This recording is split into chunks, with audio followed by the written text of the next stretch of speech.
Thank you for being tonight with us. Hope everyone is safe.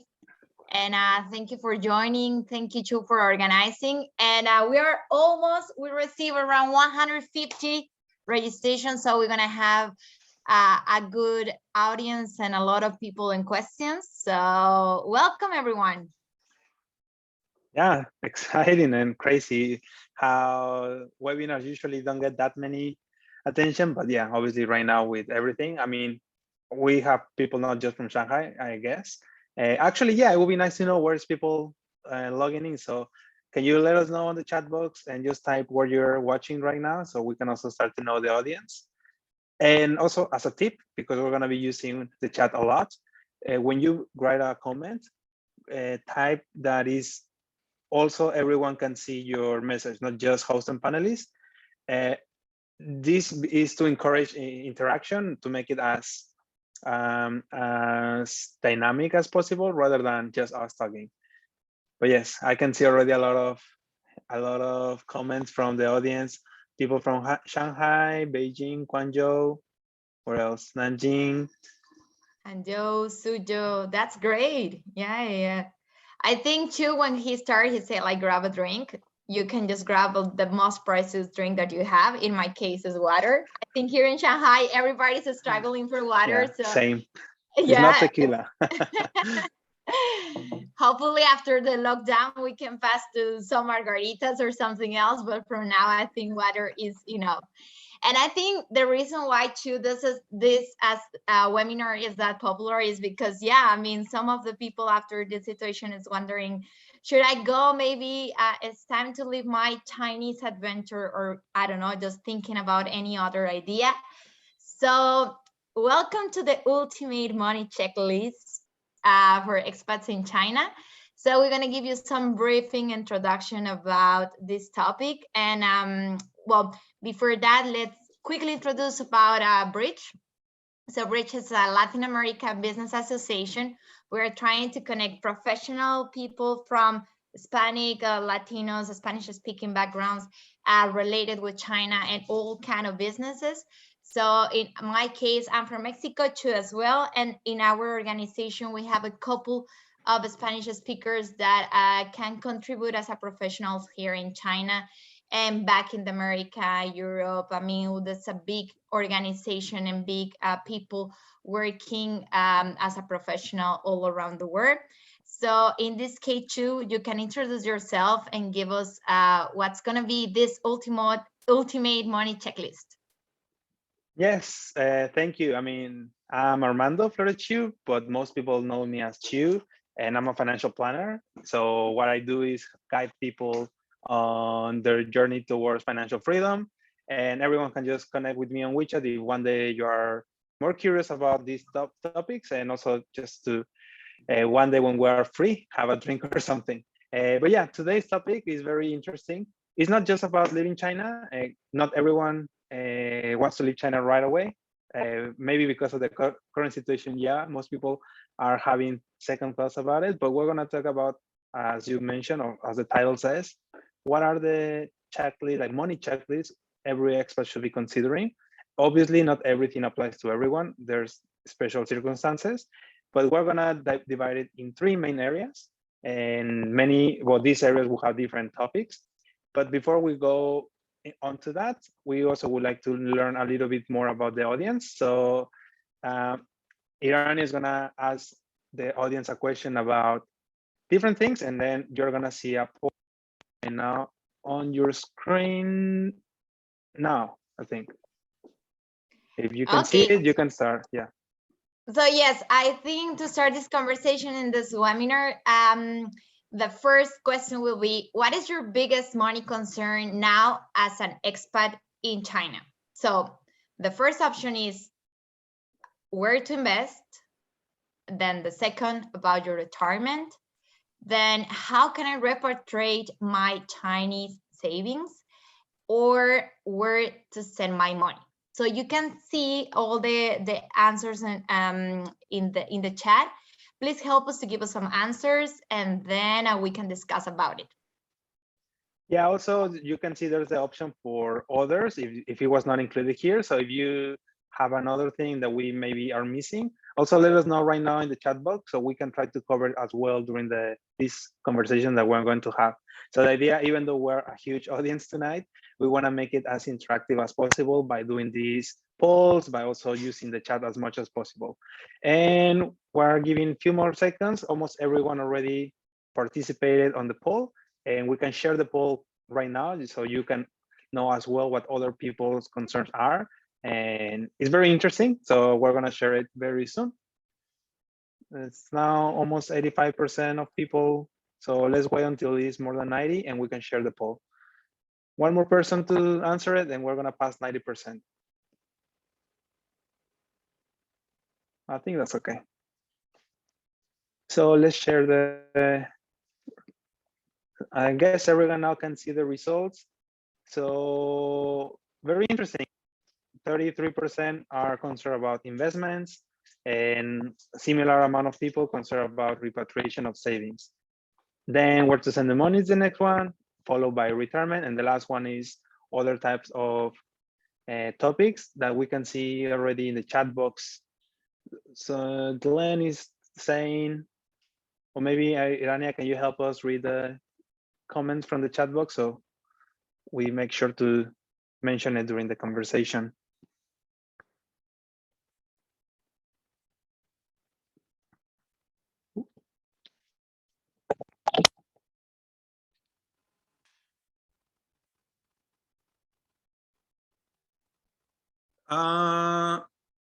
Is it just me or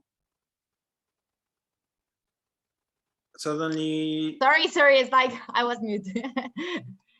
Okay. Yeah. So I think we forgot one of the options that was like all of the above. So like many people is like about concern about retirement, but also where to invest, where like how they can take out their money from China. And I think it's like a complete package. Like what should I do with my money? And some of the comments are related to that. Also, where to invest. Like many of the people want to bring money to China, but also they want to move it away, or maybe some businesses or some opportunities, like in small businesses, according to what we are having now in the chat box. Okay, cool. So thanks everyone for interacting in the first poll. We can get started with the first part, which is our daily life in China, because obviously we're here for different reasons, but it's undeniable there are so many opportunities of being in this country. And that's one of the main reasons all of us are having our careers in here. But there are some special things that we need to consider when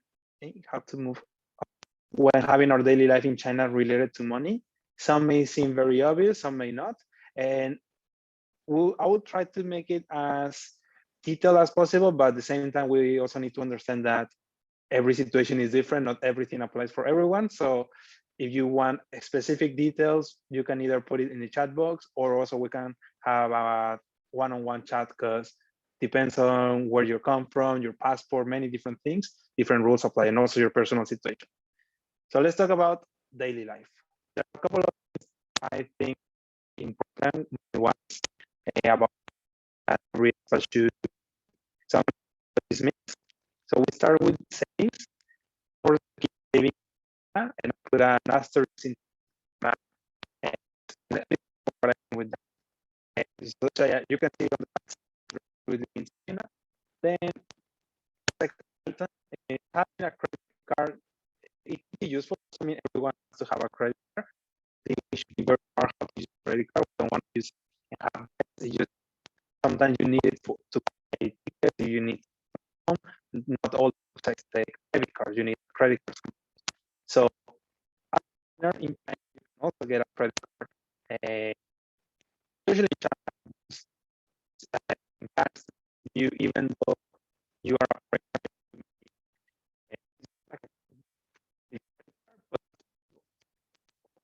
can also get one. Yeah,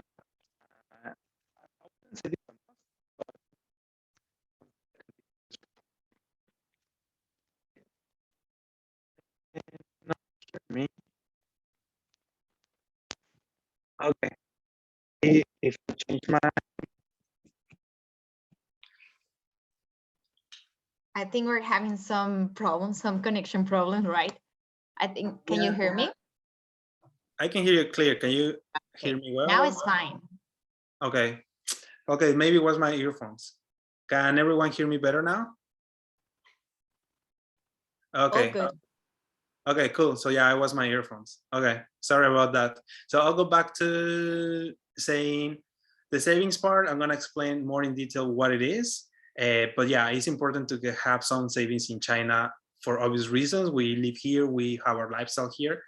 And also credit cards is not a must, but it can be useful for buying plane tickets, especially if you need to go back home or you have some emergencies. And in China, as an expat, you can also get credit cards. In Shanghai especially, there's a bank that gives credit cards to pretty much any foreigner that goes there. It's more like a prepaid debit card-ish, but yeah, or you can get back home one. Then we move to something that is very important, which is having insurance. Medical insurance, most of the times is covered by employers, not always, but many times they do. And if not, they don't. I usually suggest get the simplest one, the most basic one in China, because it's very cheap. Try to get one that is local for, especially now that it's not that easy to travel around. Before, maybe people would think of getting an international one, but if you get a very local one that is just for the basic things, especially if you may change jobs, this is gonna save your life, because we don't wanna be that friend who needs to ask on the WeChat group, like, hey, I got an accident and now we need to pay the bills, and can everyone support? So this is an important thing. Then critical illness, many times those basic insurance are already covering that, or if not, you can plan to have one. The glove means have something international, and obviously the house means back in your home country. And life insurance is not for everyone. That applies to people who right now have financial dependence or plan to have financial dependence in the future. Doesn't mean always children. It can be parents who are getting sick, anyone. That's up to you. But for that, if we're all foreigners, my suggestion is it makes more sense to have something international or back home. Why? Because, I mean, hopefully you never need it, but if something were to happen, if you only have a Chinese life insurance, well, those beneficiaries, they will need to find a way to claim those proceeds from the Chinese insurance. I don't know if everyone of your family or whoever you're thinking to protect speak Chinese, and everything will be in yuan, and then to move that from China to wherever you want to move it, it won't be that easy. So we a bit mafan. So better to have either something that is expat friendly, so that means at least an international plan, or also a local one if where you're planning to do it just for local purpose. That's fine as well. And the last thing, obviously, we need to have our WeChat and Alipay sorted out in terms of make sure you are using Alipay and WeChat for the right purposes, because some people also get, besides their normal job, they may have side gigs. And if you start receiving a lot of payments onto your personal WeChat or Alipay, you may get flagged and it may have a little bit of problems. So try to separate personal money from business money. If it's just once in a while, that's fine. Obviously, everyone sends money to everyone when you go on dinners or brunch. For that, it's okay. There's always a limit per year. That shouldn't be a big issue.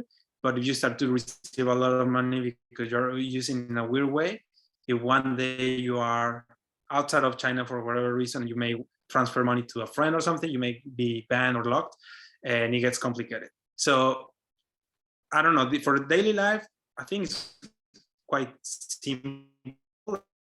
I don't know if I'm missing anything from here, Irania, that you think we should cover, or for you as an expat, what are the things that for daily life you think are also important? Well, me as an expat, and I'm in China almost for 10 years. So I think, yeah, medical insurance is, I will put it on the top priority, because of course, I mean, we hope like we never get any accident, but we heard some stories, and it's sad when you are facing those situations and you are not having an insurance. It's quite tough. So I think I would put that in a priority. And lately, I heard some of my colleagues that they are requiring some credit card. And I think it's good also, maybe later on you can explain us, like if you get a credit card, I think it will be easier to move your money from China maybe to abroad, even though right now we can travel, but you can purchase some things abroad, and that is really useful also to move your currencies. So I think that's the latest topic that we heard, especially from the people that are, like, as you mentioned, financial independent, or they've been here in China for a long period, and probably some of us we start working in China, so all our savings are here. So I think that's also quite important. And well, Alipay and WeChat are the greatest platform, and I think also we can control how much we spend our money. So as my particular case, I think those platforms are very good. But yeah, despite everything, my priority will be medical insurance. And I think someone from the audience told us, like, for example, if you are from the States, it's really important to have insurance also over there. So I think, as you mentioned, different country, different backgrounds, but meanwhile, we're in China, it's definitely one of the priorities. Yeah, definitely. Yes. Thanks, Julian, for that comment. That's for sure. Especially if you're planning to have, well, you're not planning to have an emergency, but if that happens, maybe you're planning to go back home to get treated, then yeah, for sure you want something that will cover your expenses back home. Every country, it may be different. For people in Europe, for them, like, yeah, our national health system will cover everything, no need for insurance, that's fine. It depends case by case, but for sure, you should think of your own situation. But yeah, having something here for emergencies where probably you don't get to choose where you go. Even now, if you get quarantined as an expat and sent to those centralized or the hospital, sorry, to get treated, if you don't have insurance, because most of, at least people in Shanghai, they don't, expats in Shanghai, most don't contribute to the medical system, if I'm not wrong, then you will need to pay on your own. And if you don't have an insurance, then that comes from your pocket. So before we move, also, I want to show another poll just to get, oh no, sorry, we haven't finished this. I need to explain more about the savings. So what are the important savings that we should keep in China? There's two main things I feel are very important that we can keep in China, even though it's in UN and we may be locked at some point in the future.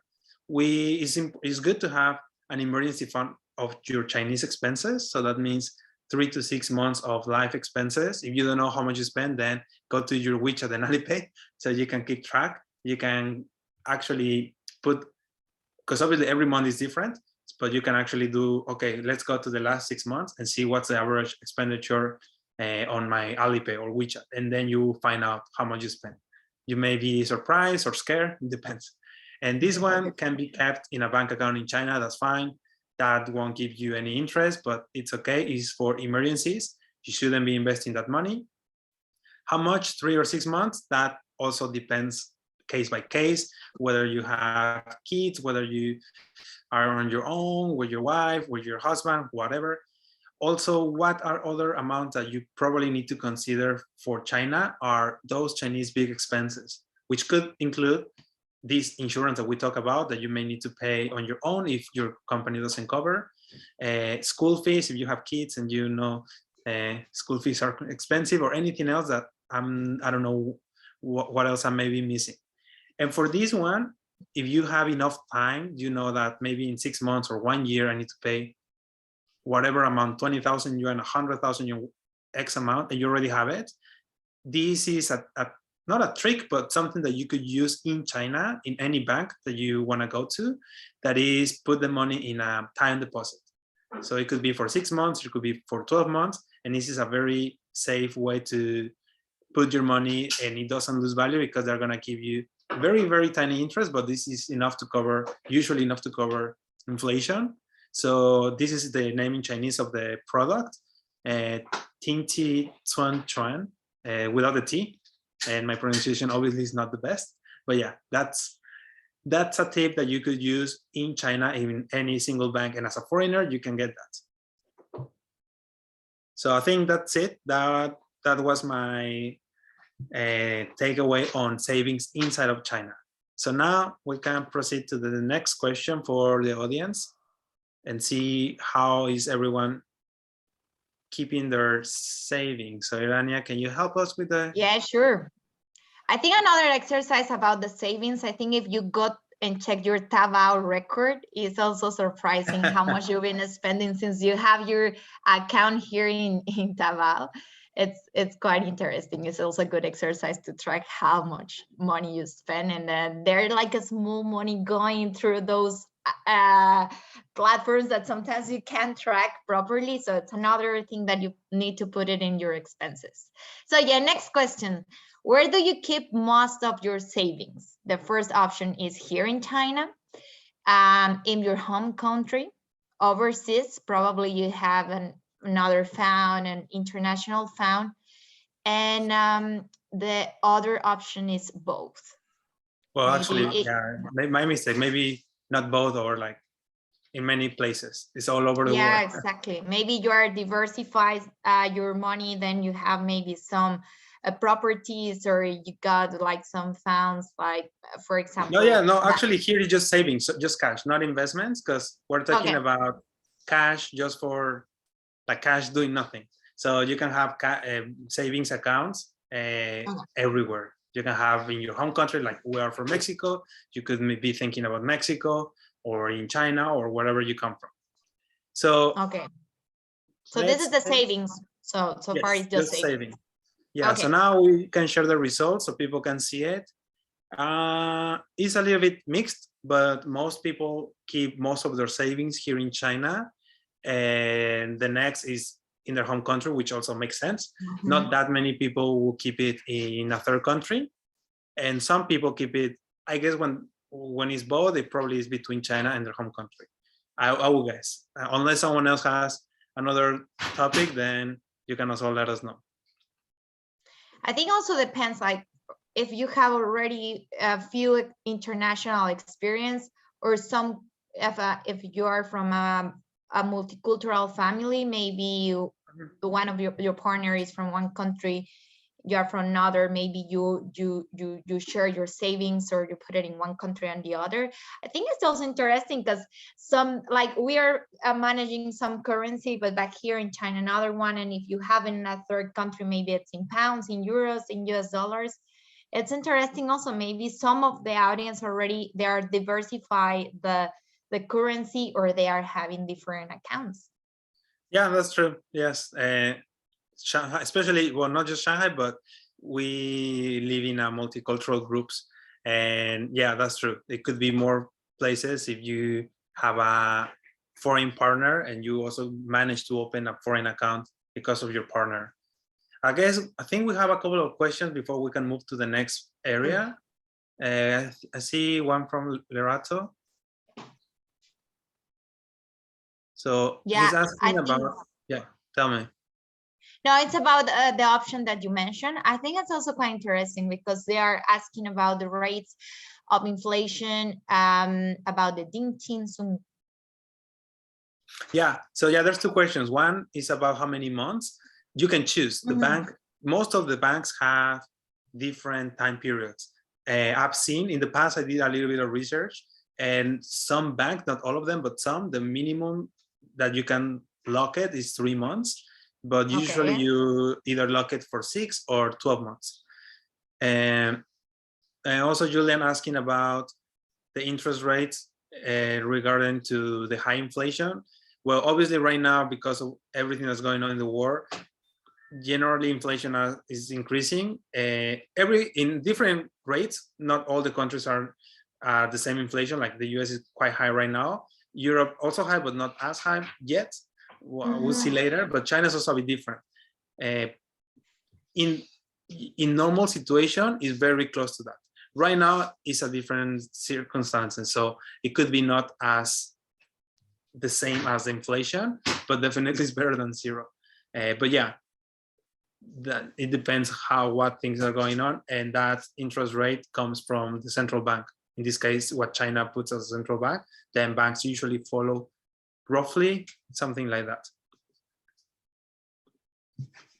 Got it. So I think that's it for daily life. Now we can move to the next topic, which is how to have stability while living in China. And for this, I think there are a couple of areas that are important to cover. And well, we can read them all. Is things for retirement, things for also education planning that only applies if you have kids. So yeah, if you don't plan to have kids or don't have kids, that you don't need to worry about this. It's gonna save you a lot of money. Good for you. Wealth accounts, that means different types of investment accounts. It could be brokerage accounts, it could be managed accounts with advisors, it can be anything like that. Also having a will if you already have assets, that's also very important. So to start planning your inheritance in the future. No one wants to start planning for that, but it will happen for sure. And also real estate. Well, real estate, China can also be, because you can see almost everything doesn't show China. And I'm not saying we shouldn't keep anything here, because maybe some of you, even myself, I'm married to a Chinese local. So for sure, I will always have a foot in China. So you could have also some assets that I include here in China, if that's your long-term goal. But in my experience, like 95% of expats I talk to, that's not the case. And even if they have a Chinese partner, still they may prefer to have something overseas for various reasons, whether that's stability. But yeah, don't take my word as I don't like China. I love it, but yeah, I usually suggest things overseas for these areas. Let's see if there's any questions, but as many people were saying at the beginning of the conversation, that one of the questions is about how to do investments. So not always people know that as an expat, we can get international investment accounts. So for instance, talking about retirement, depends how young or old you are. For instance, I didn't work in Mexico that long. So pretty much all my working experience has been in Asia, both Hong Kong and China. So as a Mexican, I didn't really build up any retirement provisions back home. So for me, I'm planning to just do international retirement provisions. Back home doesn't really make sense because I didn't even qualify to that. So some of you, maybe you did qualify and you put a lot of years into putting money into that pot back in your home country. That's good. You could either continue doing, but very likely it won't be enough. So definitely it's important to complement with something else. And in China, definitely you can get a pension plan from different insurance companies, even though those insurance companies are international, the plan will be Chinese. So once you finish the plan, it will also be in yuan. So this is something that I usually try to consider. So that's why I think it's always good to complement with an expat-friendly retirement or education plan. So pretty much anything that you can think of that you can get back home, you can also get it overseas.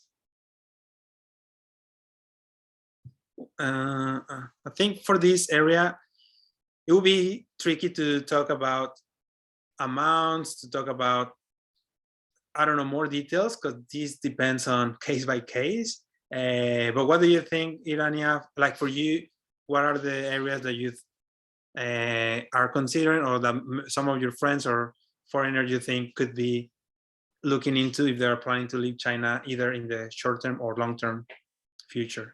Yeah, I'm agree. It depends. It's like case by case. Like maybe when you come to China, you have already some plan back in your country, or for example, for the people that we don't have kids. But you can invest also in some programs for yourself. Maybe like if you are trying to do, I don't know, like master's, or you want to get another degree, or you want to planning to do like some business, I think that's also like kind of a fund that you can just like put find this stability. So I think depends of course your work experience, your income and stuff is case by case.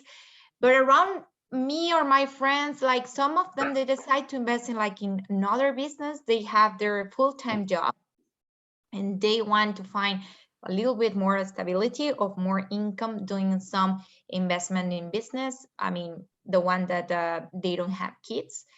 And also retirement, I think it's quite important recently because of those new policies, but also because after you've been in China for more than 3 years or even 5 years, I think it's quite important also to think about the future, even though all of us were quite young. We never know when is the right moment to think about it. So I think me as an expat is the last thing you're cross your mind, especially when you are abroad, working abroad. But when you put all the years together and all the effort, I think definitely beside to be one of the last priority, need also to come one on the top, because of this job. And then if you want to retirement in another part of the world, not back in your country, I think it's quite important to have enough money to have a good future life and maintain the level that you are having now. Yeah, actually, and also I was looking at one of the questions at the beginning, one of the comments from the people in the first question about their main concerns, and someone mentioned about, because in Shanghai, majority of expats are not contributing to the retirement for what Chinese retirement, to call it that way, even though it's not called like that, but in other cities they do. And it's case by case. Obviously, every city has its own system. And once you leave China, you can claim back if you contributed to the Social Security. But majority of expats in Shanghai, they don't, because it's not mandatory for here. But yeah, if one day you leave China and if you know that you actually contributed to that, you can claim that back and you can bring it somewhere else. But that's why it's important to have, if you're planning to continue moving, because most expats become global citizens and they may feel, okay, China is for whatever amount of years, I may go later to Southeast Asia, Europe, US, anywhere, and you may continue moving around, then it could be that you never qualify to any special government pension because you didn't spend enough years in one single country. Then this is when it becomes important to have something like a system or like a scheme that follows you no matter where you go. Yeah, that's what I have in mind about retirement. I think there's a couple of questions, or actually just one question on the chat from Will Brenner. So yeah, it says, is it better to have a retirement account or invest by yourself, for example, in ETFs? And well, usually when you have a retirement account, you're investing as well. Obviously, it depends on what type of retirement accounts.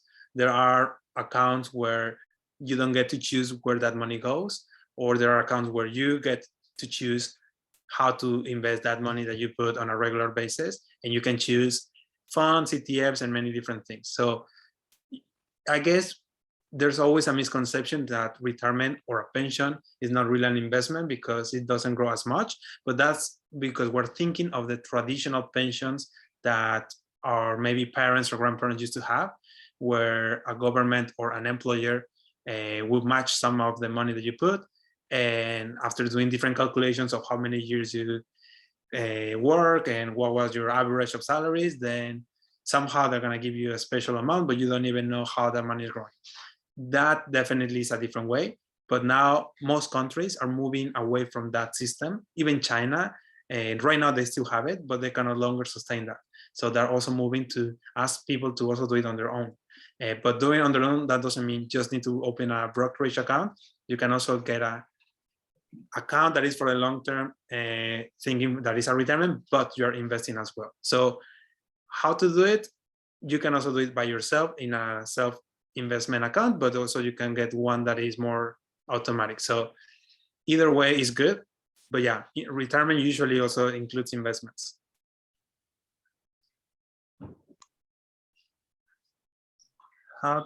Another question. How to check the amount of Social Security that's accumulated? Well, that depends where you are, where you're living right now, because China, I think, I'm not an expert for this, so sorry, but as far as I know, every city or every province has its own system for social security.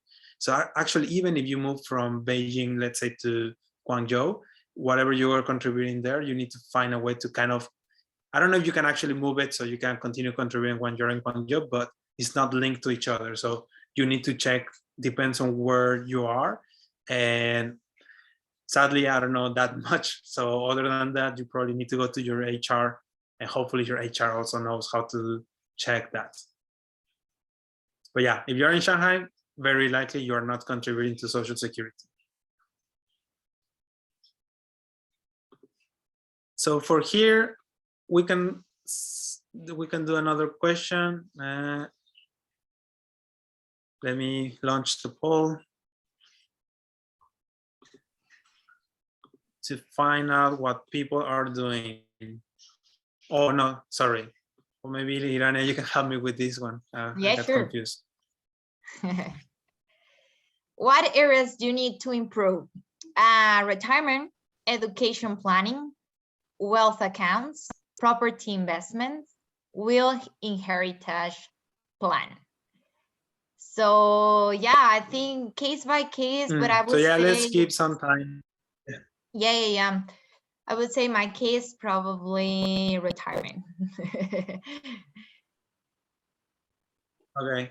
And yeah, I mean, I didn't really go into the property part, but most people think, oh, I come from Mexico, I can only buy property in Mexico. But no, if you're a global citizen, you are open to pretty much the world to start investing in real estate. So that's also something that expats can do. Obviously, every country has different jurisdictions and requirements, but there are some countries that even though you don't live there, you can get a mortgage as a foreigner. And as long as it's a good investment, then it doesn't really make sense if it's in your home country or not.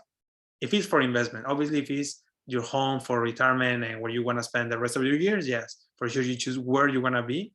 And yeah, you look into what color or what type of area and everything. But if it's just for investment, then you look into what's the best investment that fits your needs. And you're not tied to your passport only.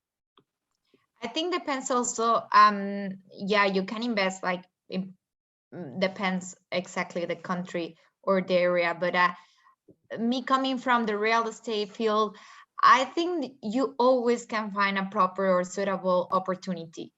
It will depend, of course. For example, it's more complicated coming from one country and living in another one, track all the opportunities that you have back in your country, for example. But there are plenty of information that you can find out online if you want to have, like, for example, a pre-sale in a property or in a new development. It's important. I think from property investment, as you know, my case too, I really like to do more real estate investment.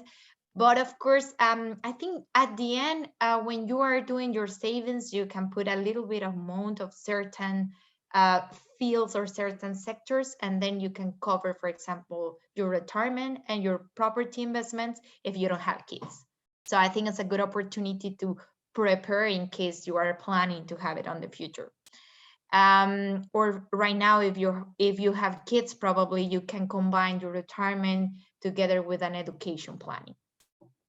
Yeah, obviously not always our income is enough to cover everything.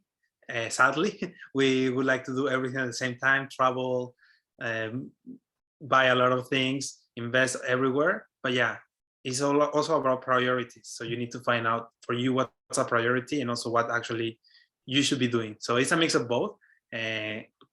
So yeah, I'm now sharing the answers. And actually, yeah, more than 50%, they think they should improve their retirement provisions, whether they're not doing enough or even zero. And yeah, that's the most common answer I get or I see on my day-to-day job, that most people are not putting enough towards that area. But yeah, it's never too late until it actually is. So don't worry. The good thing is you are logging in today to learn more. So let's move to the next area, which is leaving China. What if our China journey ends? and what are the things that we need to be prepared. Also, because it could be different ways. It's not just, some people are planning like, okay, I'm already planning that by December this year, my contract expires and I think I'm gonna move to a new position with my same company somewhere else, and you have enough time to start planning. That's perfect. Actually, that's the best way to live and everywhere. But if something happens that, oh, I'm going during summer to Europe and now China locks everything, and then it gets super complicated, and then you're like, ah, whatever, I'm not coming back, which happens a lot. So hopefully that's not you guys. I think that's the trendy topic right now too. I think like sadly, because of this lockdown and the uncertainty of all this situation that we are facing now, like maybe some of you guys that say already like, oh, I'm leaving China, and maybe not in an immediate future, maybe in a couple of months. But I think, yeah, it's like you didn't think about it, like maybe you go back to Europe or to the States, your hometown, and then you can come back. So what's happened with your money? What happened with your savings? I think that's the most important topic right now that we're here in lockdown again. And yeah, what about if you take that decision? What will happen with your money? Yeah, so I mean, simple answer, it stays in China. But the items that are very important to have in mind, and hopefully we can prepare in advance before this actually happens to us. And if it does happen, but we already have this in place, it becomes a little bit easier to start bringing money out. Is one, having an international bank account. This can be either back home or an international place. Me, as a Mexican, since I don't really have much investments there, well, actually zero investments there, I decided to keep it overseas, also because my currency, sadly, well, our currency is not as strong as others, like dollar, euros, compared to Mexican peso. So yeah, but it can be anything. That's up to you. So if you already have one, because even Mexicans have, that I know, they don't even have one in Mexico. So that's even worse. They only have one in China, and that's it. So it becomes trickier. Like if you want to leave one day China and you have savings, where do you send it to? Because you cannot make any transfer to a, especially if you go to a Chinese bank and you want to do a normal bank transfer, they will only allow you to send that money to yourself, to another bank account somewhere else, but it has to be yours. It cannot be your parents, your siblings, nothing. So yeah, this is an important thing. Have another bank account outside of China. You choose if it's in your home country or overseas or anywhere. Then important to start getting your tax proof of your Chinese income ready. The first step is to get to the tax bureau and log in or get your details. Now it's getting a little bit easier when you can start downloading those statements online, but I think you have to, the very first time, go to the tax bureau to, I don't know if it's called like register to do that online or something, but yeah, this is very important, because if you want to start sending money outside, the normal way, the traditional way of going to the bank, they're going to ask for this. They want to know that you actually pay taxes on the income that you want to send. And some people ask, what's the limit? Is it true that it's only $50,000 a year? No, that's only for Chinese people. It's more about how much taxes you pay. If you have an income of $100,000 a year and you pay taxes in all of that, technically you can take all of that out. Obviously, if you have some income without paying taxes, then you cannot take that money out. And the last thing that is also important, especially for those who may get locked out of China, is make sure that it doesn't matter which Chinese bank account you have, make sure that your online banking is well set. Because when you open a debit card, not all the banks by default give you that.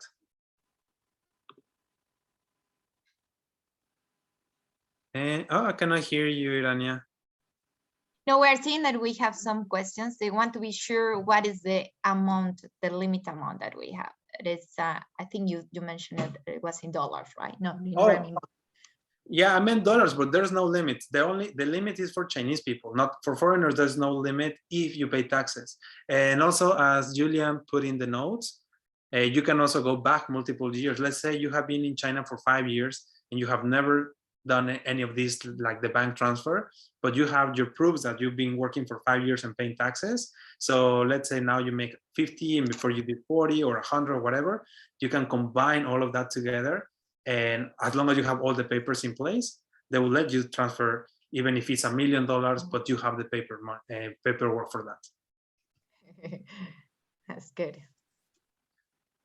So yeah, the last thing, yes, is having your online banking ready and working, because not by default all the banks give you that. Sometimes you need to ask, like, hey, please set it up.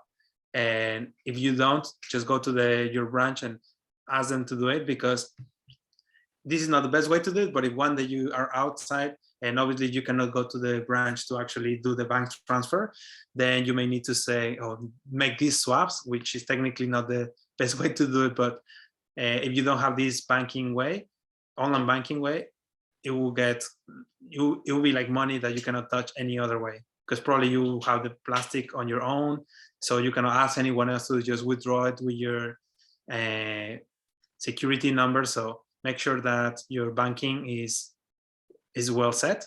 Most Chinese banks have English app, not all of them, but yeah, some of them already have this in English as well. And I think for this, I cover everything that I think is important to how to start preparing things when you decide you need to leave China.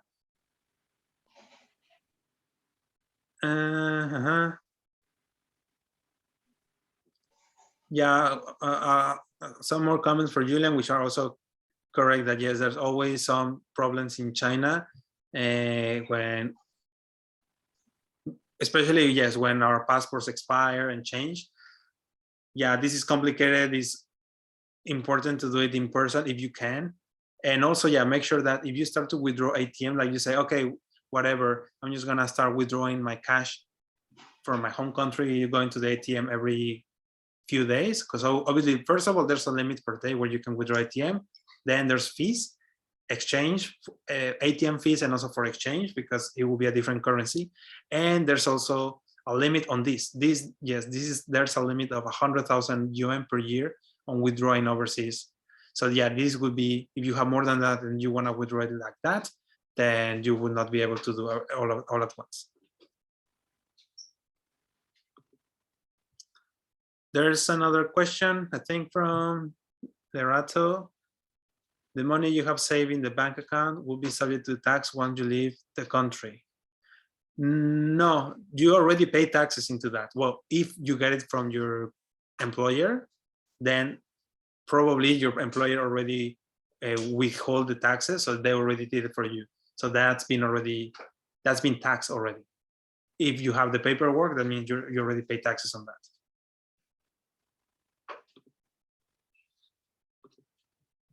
So I think with this, we finish this part, which is the part about leaving China. So I wanted to share something more before I put a new another poll, but it's more about different ways of repatriation of money, which is very important for many foreigners. I already mentioned that the bank transfer is the easiest. Well, actually, it's not the easiest. It's a bit more math and more annoying, but this is like the normal way where you go to the bank account with your documents and say, I want to transfer this amount to my Mexican bank account or whatever. So this is one way via the bank. You can also do it through investments. So this is something that you can sometimes link an investment, let's say a retirement account, an international retirement account, to a Chinese credit card. And this way you can repatriate on a regular basis some money out of China into an international retirement account. Obviously, because it's for the long term, you cannot use it tomorrow, but it becomes dollars, euros, something. And yeah, this is an easy way as well to slowly get some money out. It won't take everything out, but that's something. Sometimes you can also do investments by sending from your Chinese bank account to an international investment account. Most of the times, Chinese banks, they won't let you, because ideally the rule is that they can only let you send money to a regular bank account.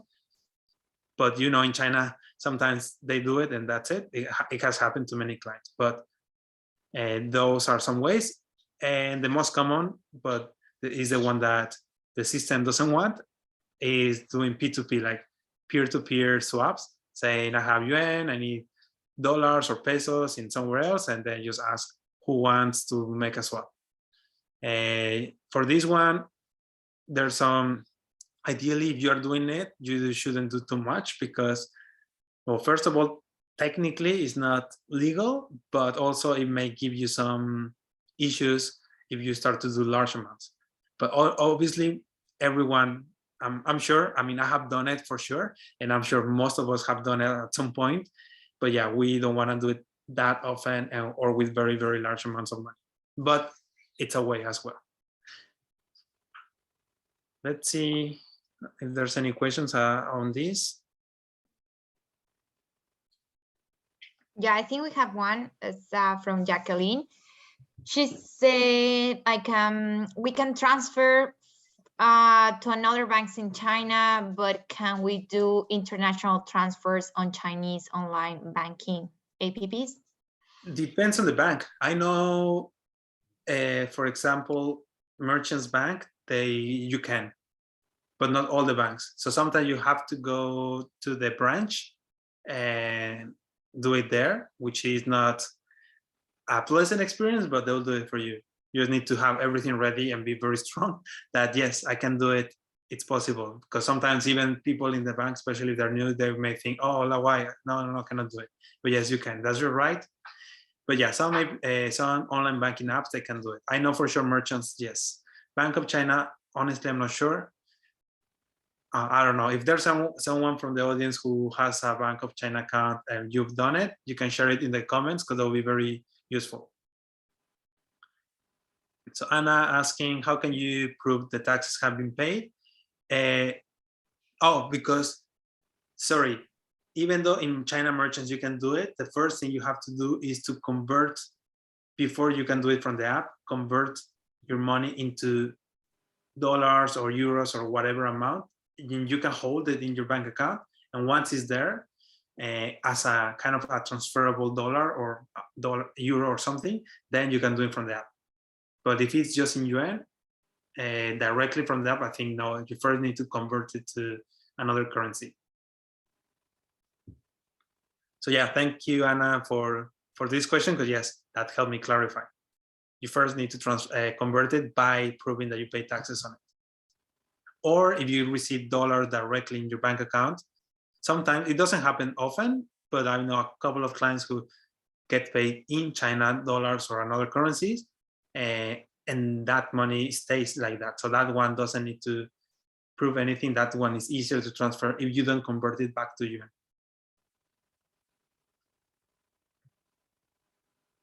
So I think with this, I can show the poll regarding this.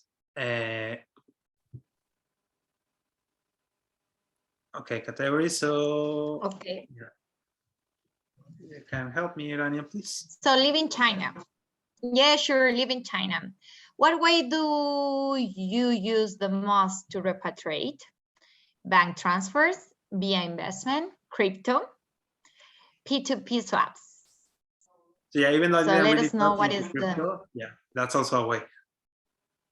I think it's quite popular, but in my personal opinion, you need to know a little bit what's going on, and like I think to get maybe the experience of an expert, someone that knows, because for example, me, that I don't have any clear information about it, I will be a little afraid, frankly speaking, to invest in crypto. But I think that if some of the, I mean, you have some friends or some people that you know that they're involved in that, I think could be a good opportunity. But frankly speaking, in my personal opinion, for me, it's because I don't know. I think it's a complicated way to repatriate the money. Especially now that China made it that they banned crypto. Oh, in the yes. past, even using Binance, it was possible to do P2P. Yeah, like as Aaron is putting in the comments, platforms for trading crypto are illegal now. Back then, you can use Binance, which is an international platform for crypto, to do swaps of yuan to anything. But yeah, that one is not that easy anymore. For sure, still possible. Anything's possible always. But yeah, it's not as straightforward as before. But I think we can share end the poll and share the results so people can see what is the most common way that at least our audience tonight are using to repatriate money. So yeah, 2/3 of people are doing bank transfers. So yeah, everyone is getting their, well, not everyone, 2/3 are getting their tax receipts and everything and go through the process, followed by P2P swaps, some people in crypto. And so far, I know, because I know many people in the audience who connected, I know them that they're also doing investments. So maybe they didn't click on this because it's not the most, the way they use the most. So it could be one way, but yeah, investment is also a way to take money out.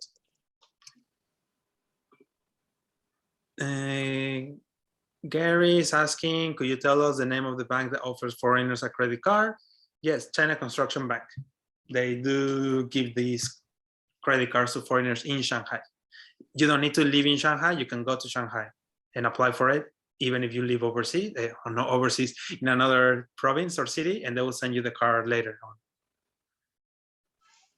I think in that case also, you can talk to your HR. Maybe they can help you to apply for a credit card. Sometimes it's easier when you have like maybe the support from your company, or if of your own business of your work.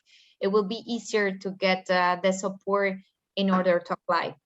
And because yeah, it's a little different for foreigners, and then we still have some limitations, but it's possible. Yeah, but it's very case by case. Depends on your company, how big your company is, and also the quantity of that company with the bank. Because yes, and also not everyone works for big companies. So the China Construction Bank, no matter what job you do, as long as you are working legally here, you can get it. It doesn't matter if your income is 12,000 yuan a month or 100,000 yuan a month, they'll still give you this card. So yeah, that's an easy one. So I want to move to the next one. No, this is not the next one. So we can start opening the Q&A because also the time, people need to go to bed at some point. But yeah, it's very important that we're all here in China. We're living like an expat. We're eating different food from different countries, have friends from everywhere, but we should think and bank like an expat. So you're not just tied to your home country, you can explore the world. So yeah, also feel free to add me. Before we jump into the Q&A, I also wanted to share one more poll about how else would you like to learn more, because obviously this is just a guide on different things that we can consider. But if you want to learn more about different areas, for instance, we have a guide of investment options for expats, or you want to get my newsletter or be added to a webinar group, or even have a chat with me, feel free to just leave that, and eventually I'll be able to go through the information and contact people to share more information about this. But yeah, after this, we can move on to the questions. So feel free to just put them on the chat box as everyone has been doing it. And if we have some time, we'll go through some of them before we don't plan to go too late. So let's give some time for people to answer the poll, and you can start sending your questions in the chat, and Irania will help me read and we go through from them. We got already one question, and is from, let me see, Anya. She's saying, what do you need to bring in order to transfer the money to a bank abroad? I think you need to bring your tax record, like the payment of your tax and your work contract, and you need to have your passport, and I think that's mainly the documents that you need.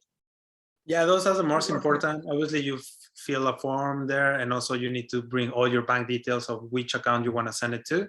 So make sure that all of those items are correct. I think, yeah, Julian helped us to reply as well. Very detailed. Thank you, Julian. Yes. Oh, yeah, work permit. Yes, that's true. Yeah, correct. Then Steve is saying that how to use investment to transfer money. Was that just crypto or any other ways? Can you repeat it maybe too? Yeah, so not just crypto. I mentioned one that is using a Chinese credit card to, on a regular basis, invest into a long-term investment account. So that's one way that I'm doing myself and most of my clients. They want to have something for their future, and they decided that it wants to be in dollars or euros or whatever, and then use their Chinese credit card to use their yuan that are here. So every month that becomes dollars, euros, or whatever, and that gets invested into whatever funds the client wants or needs. And yeah, that's a way to slowly, through investments, take some money out.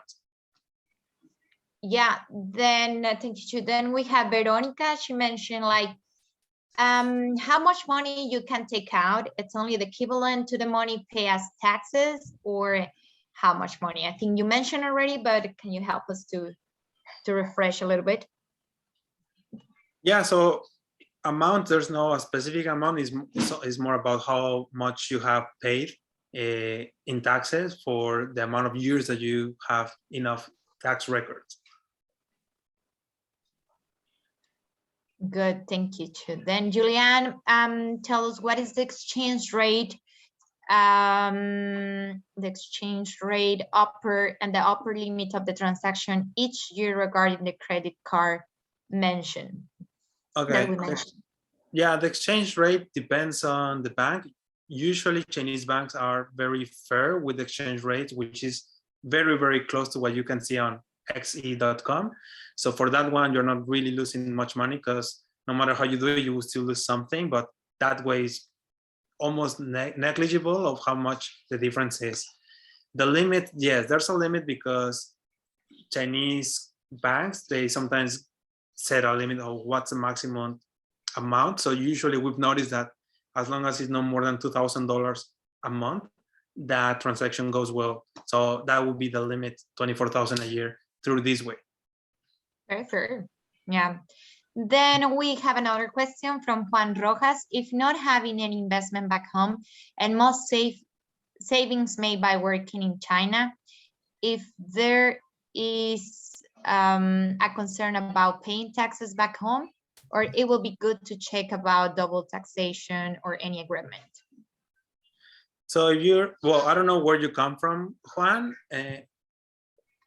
but let's say for Mexico, most of us here in China, we are only tax residents in China, because that's the rules. For Mexicans, you are not tax resident, you don't live there anymore. If you have investments in Mexico, yes, you pay taxes on that investment. Let's say you have a house there that makes some income, like rent, then you pay taxes only on that, but nothing about China. So you shouldn't be concerned about that. Yeah, that's it. But depends on where you come from. US is a different scenario, but most of the world is kind of like that. That's a list of countries that they have the double taxation, right? I think you can check it mainly online, but there are a few of them, they have it already, so you can just check. And, yeah, for that, for sure. But yes, yeah. But your salary in China, it really doesn't impact your tax situation back home if you're not from the States. The US is a different story, but the rest of the world, yeah, don't really need to worry about that. Good. Then Marta say, what's the credit card limit for Chinese credit card? Need debits and balance paid online monthly? I think you replied already this question. Marta. Yeah, the credit card limit is based on, it's kind of prepaid. So if you want to have higher credit, you need to put a deposit when you open the account and say how much you want to have as credit. And they return you that deposit when you close the account. So technically it's a credit card, but it works as a prepaid card. So you don't leave any debts when you leave China or if you get out of China. Good. That's a good way to control also. Yes. Then Lareto's saying, like, when we are doing a bank transfer back home, does the bank account back home need to hold our name? Yes, it has to be under your own name. Only if you do it for paying education fees for your kids or something, they'll let you send it to an account that is not under your own. But in general, it should be yours. Yeah, I think Gary also helped us to complement the reply. Holly want to add you, and then I get more information. And Tom is sharing his experience. He say like his limit is at 12,000 renminbi in this credit card, and he'd been in the same job for 6 years, and the limit hasn't increased. I think also depends, as you mentioned, and I think some of you that got already a credit card, depends what is the bank, what was your status at the time when you open it. And I think it works more like a prepaid card. It's not like really a credit, in my opinion, like my experience with credit card. But I think Tom and all the people that are sharing those comments, they might have the same feeling. Yeah. If it's this card that I'm talking about, because back home, usually banks are eager to give you more credit, so you spend more. But here in China, actually, they don't really want foreigners to get credit cards. Because it's more mafan for them as well. So if you really want to increase it, then you need to go to the bank and then apply for yourself. But also depends what kind of credit card. Maybe you have one through your company. I don't know exactly which one, but you need to be more proactive here in China for this credit card thing. It's not like back home that they're eager to give you more credit, so you spend more. But I think we covered already a lot, and it's already past 9, more than we schedule, but we appreciate everyone. I don't know if you have any last comments or something you want to share, Irania, but I hope people found this chat useful somehow. I think, well, right now it's true, still like a difficult time for Shanghai, but I think we're gonna go through. And I think it's also another opportunity, like us and expats, to think about what we're gonna do with our savings and our income and stuff. I think it's a good opportunity to explore what are the ideas where we can invest. I think there are plenty of options. We just like talk about it, a few of them very fast. But yeah, I think they can feel free to connect with you. And right now that we're at home, maybe it's a good time to think about what's gonna go next for our future. And from my part, that's all. I think it's important. And thanks for the audience. There was like a lot of people registered, and it's glad it's a good platform to connect in this way. I think they wanna see my QR code quickly again in case someone missed it. I saw someone asking, but yes, thanks again for connecting tonight with us. I hope everyone is safe. If you're not in Shanghai, also get ready in case, stock up enough food. And yeah, also we're gonna be email everyone both the presentation, and also this will be put somewhere in YouTube. So in case some of your friends you think may enjoy it, you can send them the link, or I can send it to you via widget if you connect with me. But I think that's it for me. Good night and see you. I think also, like, you can let us know maybe by email or connecting by Chu or myself or through Bridge. You can let us know if you want to get a more detail of those topics that we talk about it. Maybe next time too, we organize something with a crypto or some other investment, or even like some properties. There are plenty of options that the people can explore, and I think you are more than glad to help them to go through those options. And I think that's pretty much all. Yeah, have a good night, everyone. Yeah, with the lockdown, Shanghai, and thank you, everyone.